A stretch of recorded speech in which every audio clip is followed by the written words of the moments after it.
Ce jour dédié pour la Refoua Shlema rapide et complète de Ora Aviva Bat Michel Bezrat Hashem. Chers amis, nous vivons des événements extraordinaires. On vit sans cesse des événements extraordinaires depuis quelques mois. On voit le dévoilement de Dieu progressif jusqu'à Mashiach Bezrat Hashem très bientôt. Donc il y a eu l'attaque ce Shabbat israélienne sur l'Iran, petite en quantité. On s'attendait à ce qu'il y ait une vraie destruction de tout le gouvernement iranien avec leur puissance, etc., etc. Mais extrêmement précise, extrêmement... Un général français a dit, c'était maestra, je crois qu'il dit ce mot-là, que c'était comment arriver à 1600 km, comme ça, avec une précision pareille, sans aucune bavure. Phénoménal, phénoménal. Baruch Hashem, Baruch Hashem. Et l'Iran a dit, on s'arrête, c'est bon, on ne va pas répliquer. Comme beaucoup d'États envoient une pression diplomatique sur l'Iran, ok, c'est bon, t'as attaqué, on vous a attaqué, vous avez répliqué, on vous a de nouveau, ok, on a fini, on arrête, c'est dommage de continuer. Et hier, le porte-parole du ministère des Affaires étrangères iranien annonce que l'Iran est déterminé à répliquer, utiliser son droit de réplique par tous les moyens.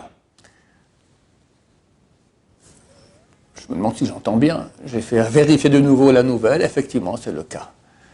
Et ils disent ils demandent à tous les États, au lieu de faire pression sur eux au niveau diplomatique, de ne pas répliquer, qu'ils fassent pression sur Israël pour contenir Israël.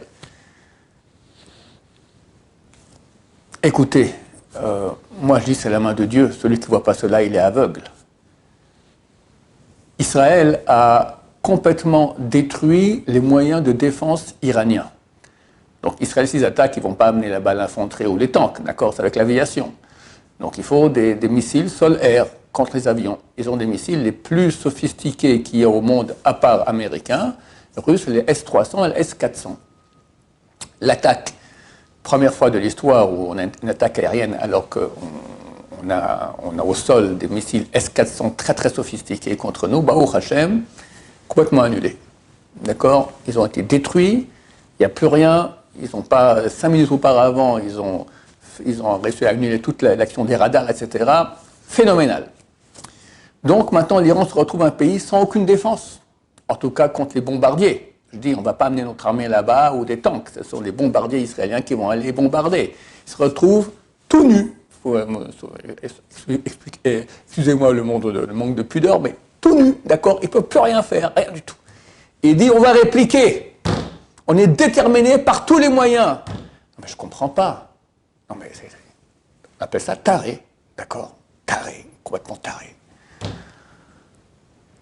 Tu vas répliquer, Israël va t'attaquer. D'abord, tu dis, bon, j'ai des super grands missiles, etc., mais tu es au courant que les Américains ont amené ici des missiles super sophistiqués contre vos missiles, ont doublé la quantité, les missiles THAAD ici ont doublé la quantité. Donc, jusqu'à maintenant, d'ailleurs, tu n'as pas réussi à faire grand-chose avec tes missiles. C'est vrai qu'on a vécu des miracles extraordinaires. L'attaque des missiles avant Pessah, l'attaque des missiles dernièrement, tous les spécialistes disent que c'est complètement phénoménal. On n'est plus du tout dans la normalité, même si la défense israélienne, elle est très très très bonne, mais on est au-delà des chiffres normaux. C'est complètement miraculeux. On a demandé au Hezbollah, vous tirez des milliers de missiles sur Israël. Et des drones, etc. Et les résultats sont très, très, très, très mauvais. Très souvent, vous ne touchez même pas la population israélienne, vous touchez la population autochtone en Israël. C'est quand même bizarre. Vous dites, oui, non, mais nous, on est très précis, on fait le travail comme il faut. Mais c'est le Dieu d'Israël qui dévie nos tirs. Alors, je ne comprends pas, tu te bats contre qui? L'Iran, idem. T'as envoyé, t'étais une puissance de missiles. Tu vois bien ce qui se passe avec Hamas, tu vois bien ce qui se passe avec Hezbollah. T'as envoyé les missiles et tu vois, ça servait à rien. Il y a ici une défense du peuple d'Israël extraordinaire, anormale. Donc, contre qui tu te bats? Et même si on va dire, allez, il n'y a pas le bon Dieu, il y a juste maintenant l'armée israélienne, on va parler comme des non-religieux, d'accord? Mais tu vois que, comme je l'ai dit, tu es complètement vulnérable, tu ne peux rien faire. Tu dis que tu vas attaquer, mais c'est complètement anormal. C'est un type qui fait... Comprenez que l'Iran, ce n'est pas un pays qui est riche et qui est réussi. Il est au bord de la faillite. Le peuple iranien, en majorité, est contre le gouvernement. Donc si maintenant, tu vas encore faire un échec, c'est mort, c'est fini. D'ailleurs, Israël s'est adressé à Bachar el-Assad, le président de la Syrie, pour qu'il cesse tout contact d'amitié avec l'Iran et se retourne plus sur l'Arabie saoudite. Et il semblerait qu'il accepte. Ils sont allés déjà dans 2 bases des dépôts du Hezbollah, ils ont vidé les soldats du Hezbollah là-bas. Il semblerait qu'il a compris, Bachar el-Assad, c'est un homme intelligent, très intelligent. Il comprend aussi que son pouvoir est très, très délicat aussi en Syrie. Et si Israël attaque la Syrie parce qu'il y a là-bas tous les dépôts et toute l'aide au Hezbollah, il est fichu. Donc il a compris qu'il n'y a pas tellement de futur avec l'Iran. L'Iran est un pays en voie de Bezrat Hashem disparition. D'accord?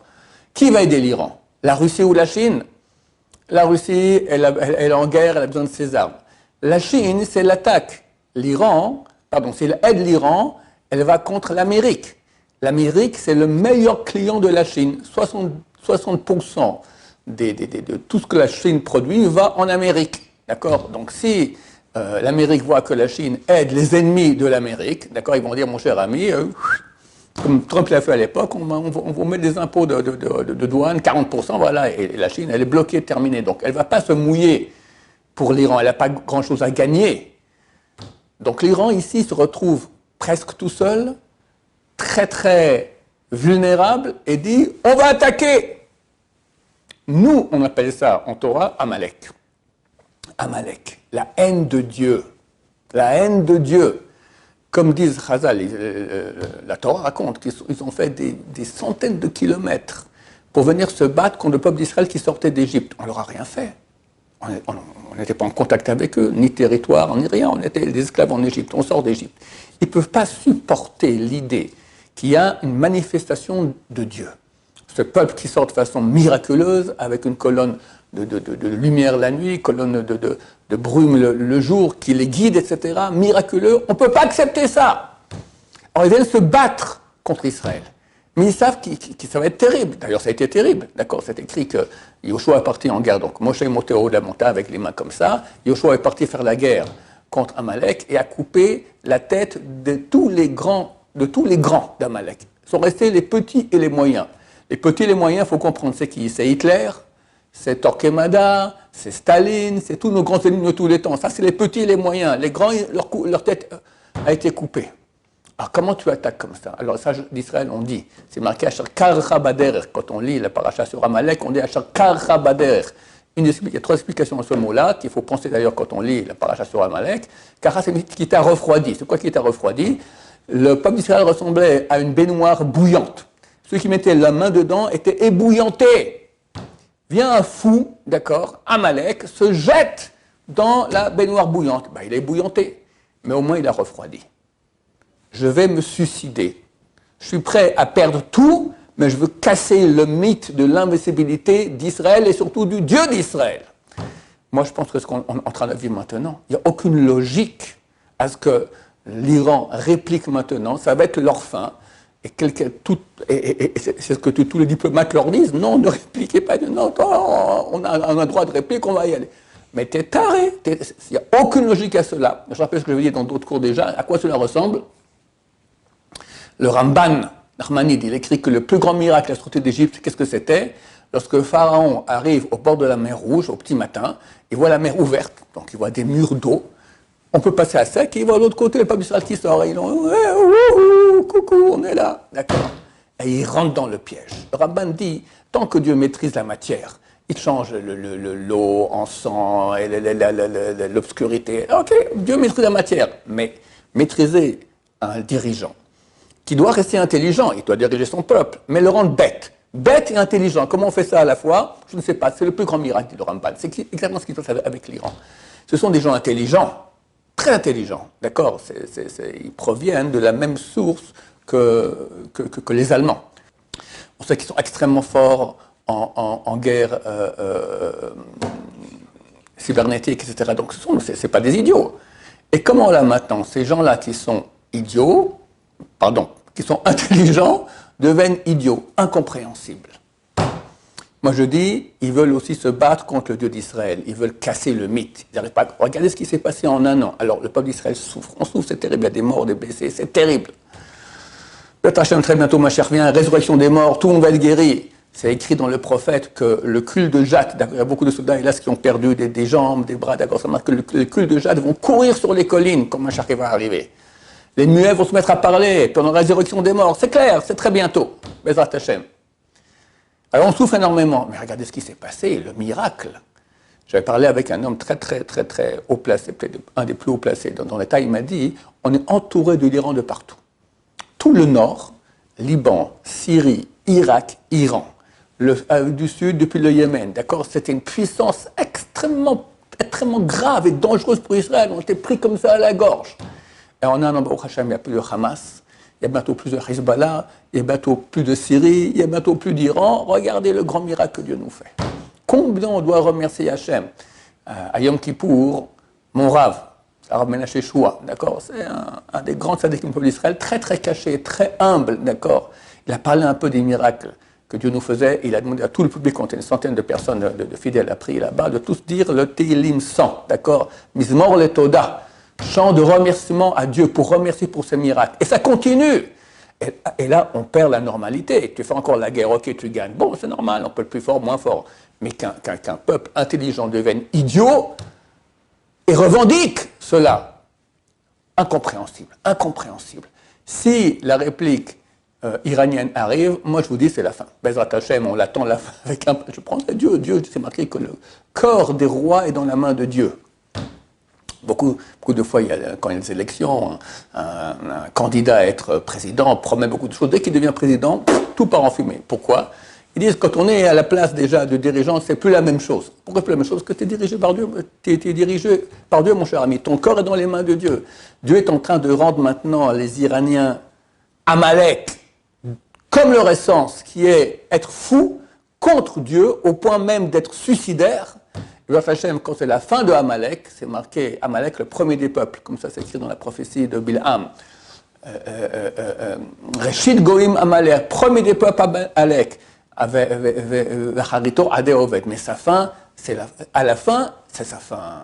À la fin, il va être complètement perdu. On est en train de vivre ces événements extraordinaires. Et quand Amalek disparaît, Mashiach revient, Bezrat Hashem. Comme j'ai déjà raconté très souvent, lorsque la Perse tombera dans les mains de l'Occident à la fin des temps, et là c'est l'Occident, parce que nous c'est des bombes occidentales, ce sont des missiles, tous les missiles THAAD qu'on a ici sont occidentaux, on est extrêmement aidé par l'Occident, c'est vrai. Alors Mashiach se dévoile Bezrat Hashem. Encore un point dont on peut pas ne pas parler. J'ai dit et j'ai répété, Biden et sa clique ne nous aiment pas. Sans cesse, lorsqu'on est en guerre contre nos ennemis, de façon légitime pour notre protection contre des organisations reconnues comme terroristes, faites un cessez-le-feu, et ils nous bloquent au niveau des armements, etc., etc. Qui est derrière lui? Obama. Et en face, Trump, qui est vraiment un grand ami d'Israël.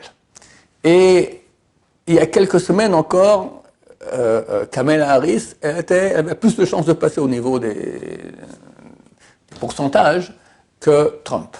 Et là, maintenant, ils sont en train de baisser. On est à une semaine avant les élections et beaucoup disent c'est fichu, d'accord, les démocrates ne vont pas passer et c'est Trump qui va passer. Si Trump passe, c'est aussi un miracle extraordinaire, d'accord, comment Dieu nous aime.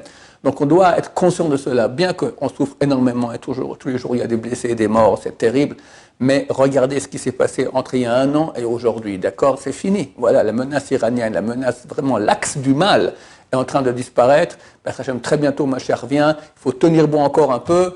Alors quand il vient Mashiach, je ne sais pas, il y a beaucoup de dates possibles, mais ça a l'air très proche.